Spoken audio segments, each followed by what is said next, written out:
Mayong adlaw, katawhan sa Dios sa Archdiocese sa Osamis.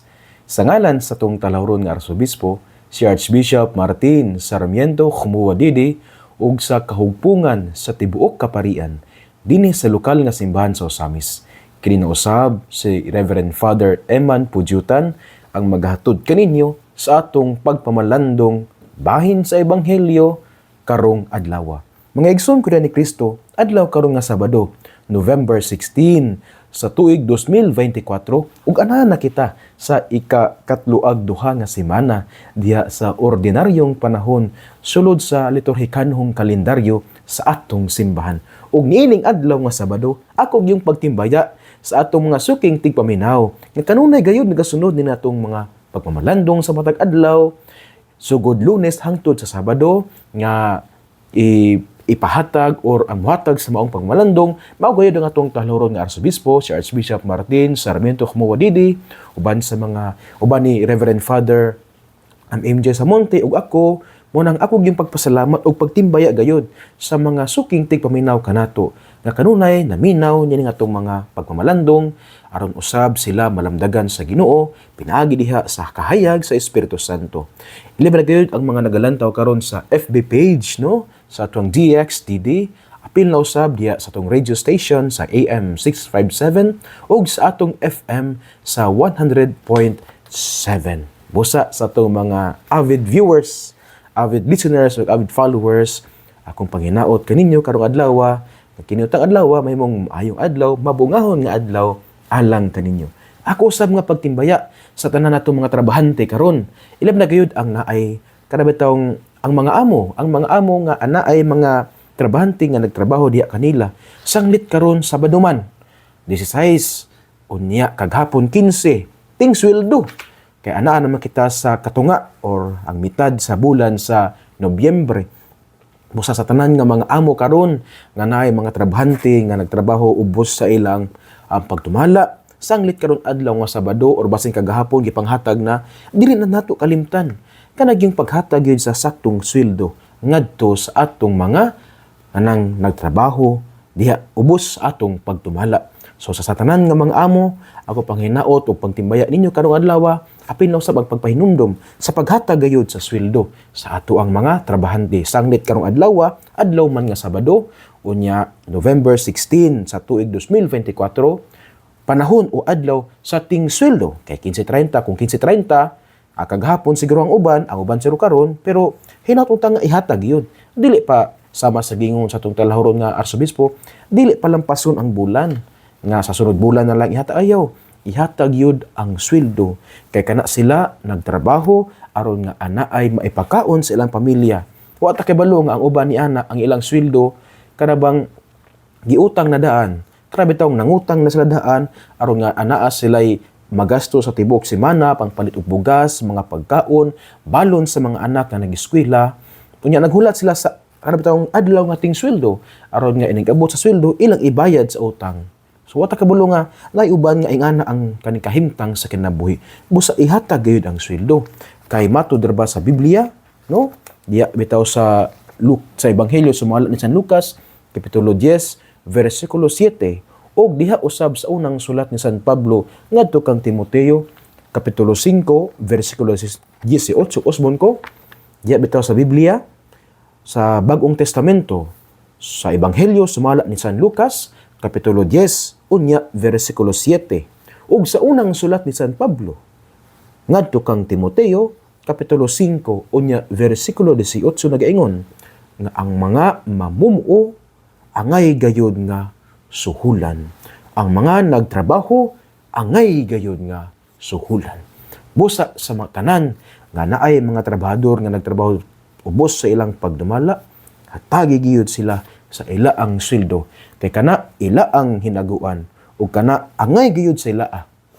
Kay matod sa Lucas 10:7 o 1 Timoteo 5:18, ang mga mamumuo, angay gayud nga suhulan. Ug ang paghatag sa sweldo ngadto sa mga trabahante usa kana sa pagpadayag sa hustisya. Sa laktod nga pagkaistorya, kung ang usa ka amo on time gid sa nga mohatag sa sweldo 15:30 ngadto sa mga tawo nga nagtrabaho ubos sa iyang pagdumala, kana diay nagpadayag sa hustisya. Kung dili mo hatag on time, kunya kung ipalabay lang, ingnon lang sa sunod bulan na ka magsweldo, kana inhustisya na siya. Inhustisya, unya pagpanglupig sa atong mga kanabitang igsuon nga naningkamot in taon na sila sa kinabuhi. Tinarong ba na ilang pagtrabaho mo nang hatagan gid sila sa unsay angay nila, hustisya. Nya di ta malimot nga sa libro ni Propeta Isaías, Kapitulo 61, unya versikulo 8, o sige ingon dito. Ang Ginoo nahigugma sa hustisya. So, sa laktod nga pagkaistorya, kung kita di ay, ang mga amo di ay, ang mga bossing, sa panitawag nila diha, boss, amo, mga sir, kung muhatag sila sa sakto nga sweldo, sa saktong panahon, on time, nga sakto nga sweldo, nagpadayag ka na nga sila nagbuhat sa hustisya. Ug matod sa libro ni Propeta Isaías, Kapitulo 61, chapter 61, verse 8, versikulo 8, nag-ingon, ang Diyos nahigugma sa hustisya. Busa ang mga amo nga muhatag on time sa sweldo, sila gihigugma sa Diyos. Sanglit sila nagbuhat man sa hustisya. So muna atong bantayan ng igsuon, no? Atong ihatag yun, no? Ang mga kanabang nagtrabaho sa basakan, kanang nagpanday, kanang sinema na ang sweldo, kanang mga nanungha, nang lampas, tanan nga nagklase sa trabaho, kanang nanilig sa dala, atong mga pinalangga, ang mga street sweepers, ang mga nagtrabaho sa munisipyo, sa tanan, sa mga convenience store, sa merkado, usab, kana, ang mga amo, inaot nga hatagan sila sa unsay angay nila. Kailaaman na sila. Kung dili na mo ihatag, inhustisya. Kanya kung dili po nimo ihatag, imo silang gikawatan sa unsay angay nila. So you see, so dili gid sa maayo. Na atong buhaton pagpadayag sa hustisya. Kay matod sa libro ni Propeta Isaías, chapter 61, verse 8, ang Ginoo nahigugma sa hustisya. Ako usab nga pagtimbaya niining adlaw nga Sabado ngadto kang Tatay Romeo Sinugbuhan. Siya gyud papa ni siya ni Father Michael Sinugbuhan. Unya musimba man siya sa kuta. Nya sa matag simba niya sa kuta, kung ako ang magmisa, muduol mo ni sa kuha. Mingon ako, Father, kanuna ko naminaw sa inyo ang pagpamalandong nang makatabang gid daw, ana sa makatabang gid sa akong kinabuhi. Ilabi na gyud sa pagpangalagad disciple ko ministro kay kuha man siya si Tatay Romeo, kuha man siya kaning extraordinary minister of the Holy Communion. Unya mo na siya nga i-greet yun ako ni siya kay perminti magini siyang maminaw. Nya muduol gini siya sa kuha magpasalamat nga sa ato ang mga pagmamalandong matag adlaw Lunes hangtod sa Sabado sanglit kini nakatabang ug nakhata og kalamdagan diha usab sa iyang kinabuhi. Busak ang Tatay Romeo ug sa ibong pamilya, hilab na gayud sa imong apo nga si Ezekiel, mayong adlaw kaninyo diha, ako pagtimbaya kaninyo, panghinaot nga naa sa mayong panglawas aron nga kita sa kanunay makapadayon no sa atong pagpangalagad ngadto sa Ginoo. Maigsuon, dining adlaw nga Sabado, ang atong ebanghelyo tungkol luon sumala sa ebanghelyo ni San Lucas. Himayaon ikaw o Ginoo. Unya gisugilo ni Jesus kining sambingaya aron pagtudlo nga kinahanglan sila magampo ug dili gayud nila wad-on ang paglaom. Sa usa ka lungsod dihay usa ka huwes nga walay kahadlok sa Dios ni pagtahod sa mga tawo. Ug may usa ka byuda ni adtong lungsura nga nagbalik-balik pag-adto kaniya aron paghangyo nga panalipdan ang iyang katungod. Nagkanayon siya, tabangi in taon ako batok sa akong kaatbang. Sulod sa taas nga panahon, ang maghuhukom midumili pagtabang. Apan sa katapusan mingon siya sa iyang kaugalingon, bisan tuod wala ako'y kahadlok sa Dios, ni pagtahod sa mga tawo, apan tungod kay nagsamok man kanako kining maong byuda, paningkamutan ko nga kapanalipdan ang iyang katungod. Kay kung dili ko kinibuhaton, magsigi siya balik-balik hangtod nga kaupsan akong pailog. Og mipadayon ang Ginoo. Pamatian ninyo ang gisulti ni adtong dawtang huwes. Karon dili ba ang Dios maghukom dapig sa iyang kaugalingong katawhan nga nagpakitabang kaniya sa adlaw ug sa gabii? Maglangan ba siya pagtabang kanila? Sultihan ko kamo nga maghukom siya dapig kanila ug dalion niya ang pagbuhat niini. Apan makakaplag ba kaha og pagtuo ang anak sa tawo dinhi sa kalibutan sa iyang unyang pag-abot? Mangigsuon ang ebanghelyo sa Ginoo. Daygon ikaw o Kristo. Mangigsuon usbon ko nga karong adlaw nga Sabado, November 16 sa tuig 2024, ikakatluag duha nga semana sulod sa ordinaryong panahon diya sa tuwang panahon sa atong simbahan. Ug hapit na matapos kini nga tuwang cycle, kini bitaw atong panahon sa simbahan, gani duha ka Domingo ang atong paabuton, moabot na kani bitaw the last Sunday sa ordinaryong panahon o ang katapusang panahon diya sa liturhikanhong kalendaryo sa simbahan nga mao gid ang Christ the King Sunday. Ug nining mga ana kita sa mga katapusan nga panahon diya sa kalendaryo sa atong simbahan, ang atong mga ebanghelyo naghisgot kayud sa unsay angay natong batunan. Kana bitong labi na gyud sa atong pagpuyo isip mga anak sa Dios, isip gayud nga mga sumusunod ni Kristo. Mga kanaiya nga angay natong batunan aron sa kanunay kita gayud kana bitong atong pagpaabot sa pagbalik sa Ginoo. Mahimo isang kana bitong adunay meaning unya kana bitong naa say bunga, mabungahon nga atong pagpaabot sa Ginoo. Busa ang atong mga pagbasa nining mga panahon na nagtudlo kanato sa unsay angay natong kana bitong kinaiya, disposisyon samtang kita naghulat sa pagbalik sa atong Ginoo. Ug atong ebanghelyo karon naghisgot niining mga butanga. Diya sa ebanghelyo atong nadungog nga kini usa ka sambingan mahitungod sa byuda, mahitungod kini sa byuda o sa kaning huwes. Nya kini ang huwes gidescribe nga dautan tungod kay walay kahadlok sa Dios unya walay pagtahod sa mga tawo. Unya sa kultura sa mga Hudiyo, kung ikaw usa ka Hudiyo, labi kung ikaw usa ka tawo ug usa ka Hudiyo, nga wala kay pagtahod sa Dios o wala kay pagtahod ngadto sa isig ka tawo, kana usa man ka kadautan gani kung atong balikan usab ang ubang mga kanang panid sa balaang kasulatan. Ilabi taw katong ebanghelyo nga naghisgot sa labing dako nga sugo natoy duha diba unsa toy una, higugmaon ang Dios sa tibok mong kasing-kasing, sa tibok mong kalag, sa tibok mong hunahuna ug sa tibok mong kusog. Unya ang ikaduha unsa giingon Hesus didto? Ingon si Jesus nga og higugma ang imong sikatawo sama nga ikaw nay gugma sa imong kagulingon. So sa lakton nga pagkaistorya, ang usa ka Hudiyo matawag siyang maayo kung iyang napuy-an kining duha, paghigugma sa Dios ug paghigugma sa isig ka tawo. Nya kining huwes sa atong ebanghelyo karon. Una, wala si kahadlok sa Dios. Ikaduha, wala si pagtawad sa iya ang isig ka tawo. Sa lakton nga pagkaistorya, usa kini kadautan yud nga tawo. Unya kini dautan nga huwes ana ay byuda nga nagsige og balik-balik kaniya. Nagbalik-balik aron nga panalipdan ang iyaang katungod sa byuda. Kanindot kayo nga naman kay kani bang byuda sa panahon ni Jesus sama sa tong siguro ato nang nadungog sa mga pagmalandong, kani bang mga byuda sa panahon ni Jesus makaluluoy kayo. Nga naman kay patriarchal society biya to. So mas taas yung status ang mga lalaki. Unya kani siya byuda. So murag luoy kayo sa kataliman gani diba sa ubang panid usab sa ebanghelyo katubi tang usa ka byuda nga naghalad sa unsay iya at sa kanang sa gamay ra iyang gihalad promoto ang iyang kinatibukan pagpadayag man to nga usa ka tawo nga itong ubos kay sa katalingban pero nagasalig sa Dios. Nya kining byuda nato karon mao usab kini byuda lakton nga pa istorya usa ka tawo nga kanang wala status sa katilingban, usa ka tawo nga makaluluoy sa katilingban, usa ka tawo nga kana bitong murag pobre sa tanang pobre sa katilingban. Kung sa panahon ni Jesus, sanglit ang ilang panahon, patriarchal man ang ilang ang ilang ang ilang sosyedad. Busa nga kung byuda gani sus lisod gid kaayo. Wala gid kay katungod, wala kay lugar diha sa katilingban. Pero diri sa ebanghelyo, ang byuda sige balik-balik sa huwes. Pagpangiliw po ang nga siya panalipdan diha sa iya ang sa iyang gipangayo nga panalipdan unta ang iyang katungod. Unya ang huwes ingon siya nga iya ang gipaningkamutan nga panalipdan ang katungod sa byuda, dili tungod kay siya anay kahadlok sa Dios, dili usab tungod kay siya nahadlok sa nay respeto sa iyang sikatawo.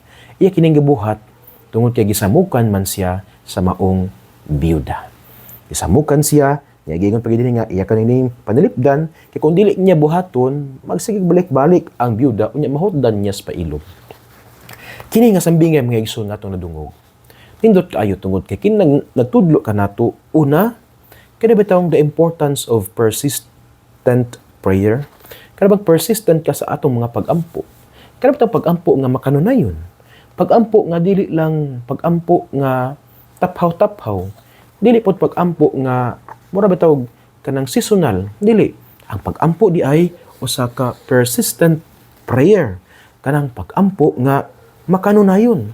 Kay diri sa ato ang ebanghelyo, usahay atong ma-identify ang atong kagalingon sa usa ka byuda nga nagsige kitag kanang bitawon sa atong mga pag-ampo natay mga gipangayos Ginoo, natay kanang bitawon gihangyo sa Ginoo. Unya sama sa gibuhat sa byuda, wala gid sa niundang. Sige siya og pangayo ngadto sa daotang huwes. Daotang huwes ganito ha. Sige siya pangayo ngadto sa daotang huwes. Unya hangtod nga siya gihatagan sa iyang gipangayo. Nga ang gahatag niya katong daotang huwes. Unsa na lang ka kung kita magsigig pangayo ngadto sa Ginoo.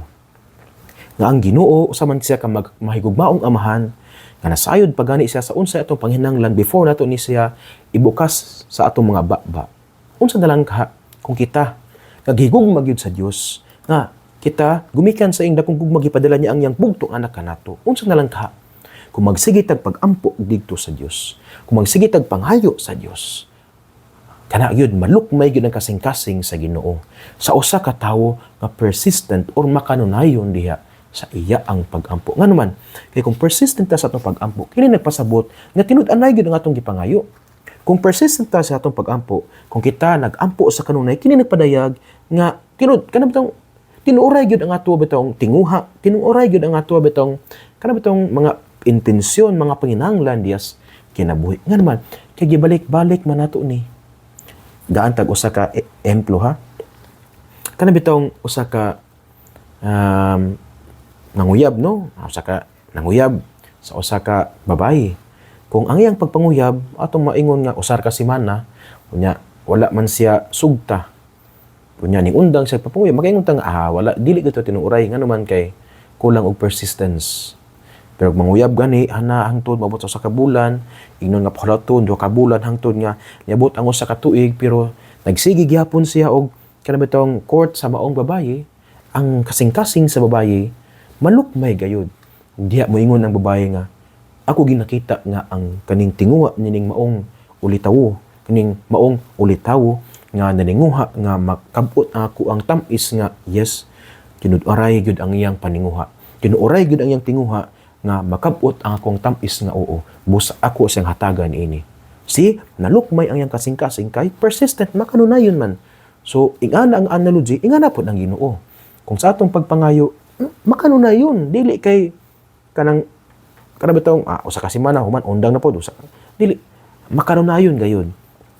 Kay persistence in prayer touches the heart of God. Kana kuno atong pagkamakanunayon diyas pag-ampo, mutandog na siya sa kasing-kasing sa Dios. Ug ang Dios ihatag ni siya nato. Pero bantayan, persistent gyud ta. Persistent gyud ta, makanunayon gyud ta. Buot pasabot nga dili ta ma-discourage kung sa atong pag-ampo dili ihatag sa Ginoo kay ang pamaagi sa Ginoo ingana man pud usahay God would delay in answering our prayers. Kay mao man pamaagi po sa Ginoo. Kay ang Ginoo dili man po na siyang ingon nga ihatag dali dayon kay basin ma-spoil na ta. So ang pamaagi sa Ginoo nga i-delay niya usahay ang tubag sa atong mga pag-ampo. Wala nagpasabot nga wala sa nahigugma kanato. Pero nagpasabot nga kinahanglan makita sa Ginoo nga persistent ta sa atong pag-ampo. Kay kung persistent ta sa atong pag-ampo, tinuoray di ay ang atoang tinguha. So muna unang punto mga igsoon nga atong makutlo diya sa atong ebanghelyo kani may tungod sa byuda o sa daotang huwes. Persistence in prayer touches the heart of God. Ug ang timaan nga tinuoray di ay ang atong tinguha, tinuoray din ang atong mga pag-ampo kung kita makanunayon sa pagpangayo ni ini sa Dios. Ikaduhang punto mga igsoon ay sa di paday nainindot nga giingon si Saint Francis de Sales. May tungod sa kanabatang persistence in prayer. Ingon siya nga it is enough to pray half an hour a day. Ingon siya nga sakto ra gyud kaayo kung mag-ampo kita media oras sa usa ka adlaw. Enough na gyud daw na. Except daw kung kita busy.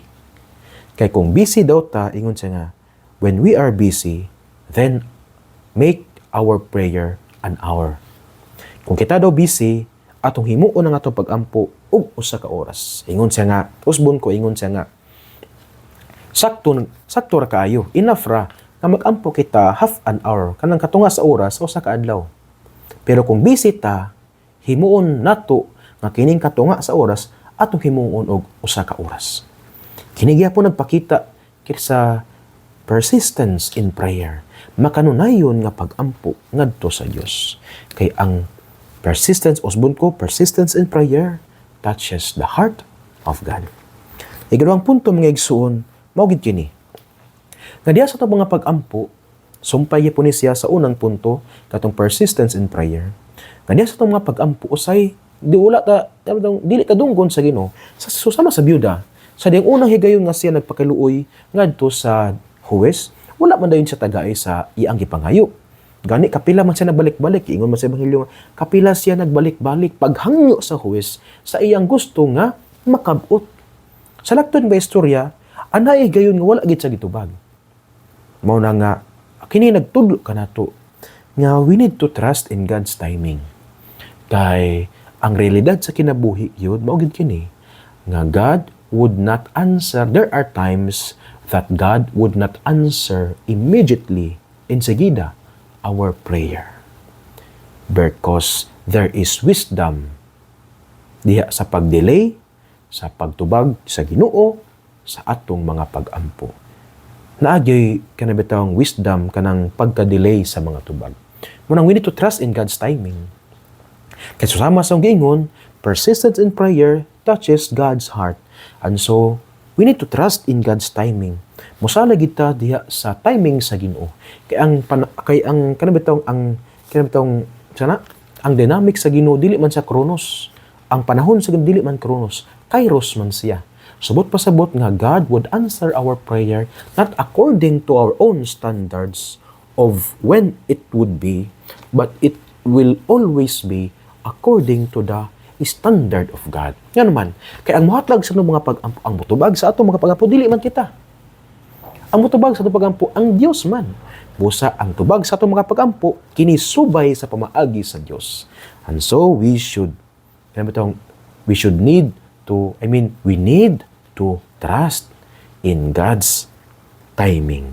Because God always listens to our prayers. Namin na maging ang Ginoo. Kung diya sa tiyang pagpamina sa mga pag-ampo, kung nakita niya nga persistent ayuta, kung nagasalig ta sa sa timing sa nagasalig ta sa grasya sa Ginoo, ihatagit sa Ginoo ang atong mga pag-ampo. Kung kini naisubay sa iyang kabubuton. Kay trusting in God's timing also would mean trusting in the will of God. Kay sa itong kinabuhi usab o sa karealidad, nga natin mga pag-ampo nga wala gid gitubag sa Ginoo. Well, kani nagpakita, kani wala nagpasabot nga kanabitawng manhid gyud ang Ginoo sa mga panginahanglan. Kini nagpakita nga katong atong gipangayo dili to sa kabubuton sa Ginoo. Mao nang wala siya gihatag. Katong atong gipangayo, dili to siya makaayo kanato. Mao nang wala gihatag sa Ginoo. Kay ang Dios usa man siya kaamahan nga naglantaw kanunay sa atong kaayuhan. Ug sa pagpangayo nato sa atong panginhanglan, kinahanglan kitang mosalig diha sa gahom sa Dios, mosalig kita sa timing sa Ginoo, mosalig kita sa kabubuton sa Dios. Kay siya nga mao'y nagbuhat kanato, siya usab nasayod sa unsay mas makaayo dinhi kanato. So usbon ko mga igsuon, sa unang punto, persistence in prayer gyud importante gining makanunayon ta sa pag-ampo. Because persistence in prayer touches the heart of God. Ikaduha, kaning we need to trust in God's timing. Ang persistence in prayer nagpasabot usab nga kita mosalig Dios timing sa Ginoo.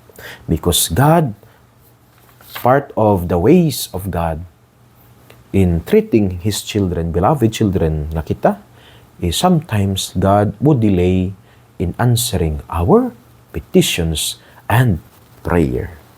So, mo na sa mga igsoon, we need to trust in God.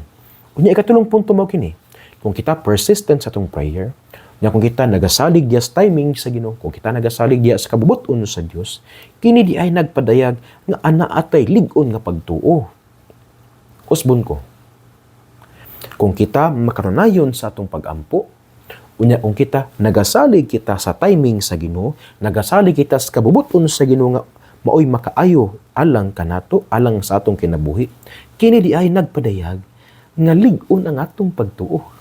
Nagabantay mo sa ebanghelyo sa katapusan, ingon ang Dios nga nakakaplag kaha ang anak sa tawo ug lig-ong pagtuo sa iyang pagbalik.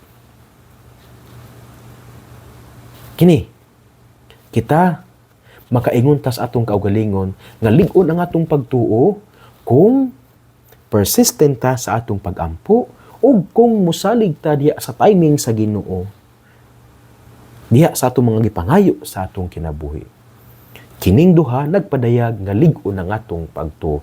Makaingon lamang kita, well, base sa mata sa atong mga pagmalandong karon, base sa mata sa atong ebanghelyo karon, ang ebanghelyo sumala sa ebanghelyo sa San Lucas kapitulo 18 versikulo 1 hangtod sa 8. Ang lig-on day nga pagtuo nagpasabot nga makanunayon diha sa pag-ampo ug sa iyang pag-ampo nagasalig sa timing sa Ginoo ug sa kabubuton sa Dios. So mao gini mga igsoon atong hinumduman kanunay. Lig-on ang pagtuo sa usa ka tawo nga makanunayon diha sa iyang pag-ampo ug kanunay nagasalig sa kabubuton ug sa timing sa Dios. So di ay ang tao di ay nga taphaw sa iyang pag-ampo, ang tao di ay nga dili makanunayon sa iyang pag-ampo, ug ang tao di nga sigig magdali, ang tao di nga kinabitawng walay salig sa timing sa Ginoo nga mag-ampo siya unya dili hatag sa Ginoo, muundang na dayon siya, malukmay na dayon siya, maluya na dayon siya diha sa iyang Kristohanong kinabuhi, malumoy na dayon siya, wa na siya umoy, wa na kinabuhi, mura na bitaw og kanabitawng kangkong nga giputol unya gipaintan, luya kaayo luyat. Kana day nga tawo, kana nagpasabot nga dili lig-on ang ilaang pagtuo.